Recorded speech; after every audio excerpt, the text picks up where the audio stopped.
eu quero trazer para vocês também uma outra fala do Lula sobre, e entra nesse tema do elitismo, dos ricos, não é? Entra justamente nesse tema, envolvendo o 8 de janeiro, o ataque golpista do 8 de janeiro, porque foi uma fala que eu achei interessante, até meio surpreendente, porque eu achei que uma fala com um tom mais elevado do Lula contra as classes oligárquicas desse país, contra os oligarcas, contra as elites, contra os poderosos, que ele tem sido duro ultimamente, não é?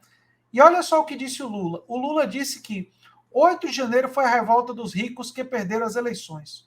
Foi a revolta de muita gente rica que não queria perder as eleições. Não podemos brincar, porque um dia o povo pobre pode cansar de ser pobre e fazer as coisas mudarem.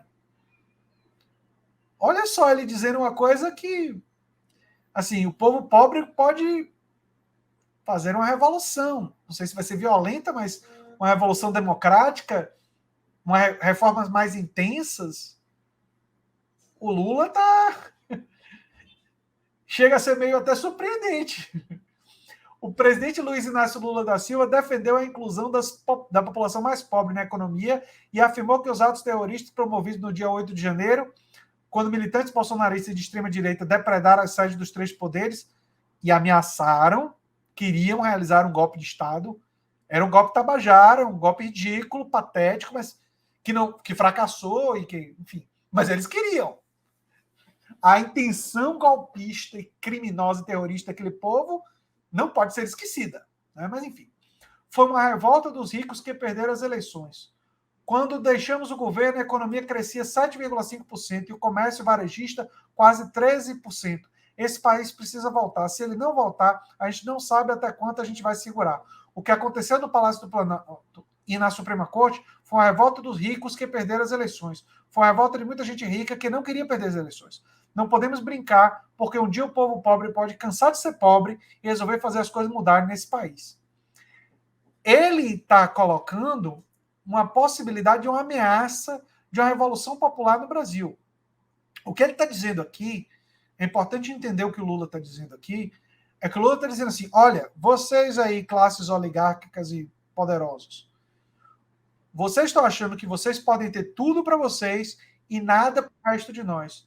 Vocês podem ter todo o poder e nada para nós. Pois bem, isso pode ter um prazo de validade. Isso pode um dia acabar.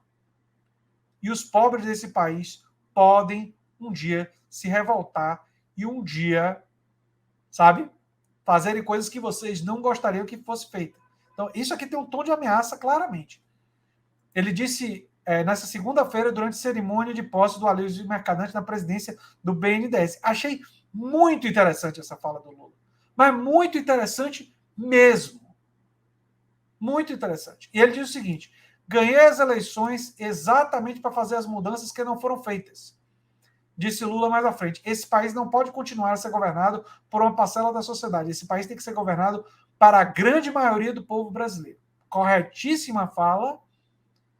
E é uma exigência civilizatória. A verdade é que o Brasil é um país profundamente oligárquico. É um país que eu costumo dizer que o Brasil ele tem eleições, ele tem hoje ele tem desde a Constituição Cidadã ele tem uma democracia com um processo de seleção de lideranças, tem um pouco de participação democrática, mas nós ainda temos incrustado na nossa sociedade todos os elementos de uma oligarquia que controla muitos aspectos da nossa república. E toda vez que ela foi contrariada, ela se revoltou.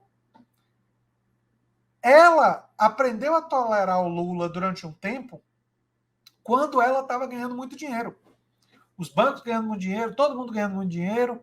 E o Lula, embora tenha feito políticas sociais para os mais pobres, com Luz para Todos, Bolsa Família, Minha Casa Minha Vida, entendeu? Ampliado investimentos no SUS e tal, em nenhum momento Lula ameaçou as empresas de plano de saúde. Lula não falou, por exemplo, como se falava nos anos 80, vamos estatizar o SUS progressivamente, vamos fazer o SUS crescer e reduzir a participação do setor privado na saúde. Essa é uma proposta socialista, do socialismo democrático, do socialismo progressista, que acredita que o SUS deve ser realmente o único sistema de saúde brasileiro. E devemos eliminar gradualmente o setor privado. Uma proposta como essa, Lula não fez quando foi presidente da primeira vez. E por isso ele foi tolerado. Quando teve a discussão de reforma tributária e o PT colocou uma reforma tributária e fez um acordo com governadoras, Lula apoiou, mas não convocou o povo para fazer manifestações em Brasília, em vários locais, colocando a reforma tributária como a grande questão do país, coisa que ele precisa fazer agora. Lula vai ter que fazer isso agora se ele quiser governar. Porque o Brasil não aguenta um 2024 sem reforma tributária. O orçamento brasileiro não aguenta. E ele não fez isso naquela época. Por quê?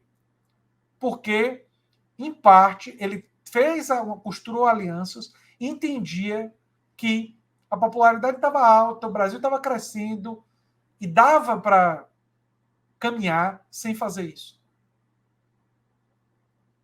E se ele fizesse, pode ser que o golpe não fosse contra Dilma, fosse contra ele, fosse antes. É possível. Mas também é possível que com apoio popular ele tivesse conseguido fazer. A gente nunca vai saber. É história contrafactual. Não dá para saber o que poderia acontecer se ele tivesse feito isso. A gente sabe que ele não fez, que ele não galvanizou o apoio popular para essas reformas naquele momento. Mas ele vai ter que fazer isso agora. Num contexto mais difícil, num contexto mais complexo. Mas precisa fazer. É uma exigência civilizatória fazer. Então, gente, é muito importante compreender que, como eu explico num curso que eu fiz sobre Marx, a luta de classes, ela perpassa as discussões da sociedade brasileira. Ela perpassa todos os aspectos da nossa vida. Ela perpassa até mesmo tragédias, como o terremoto, como a pandemia,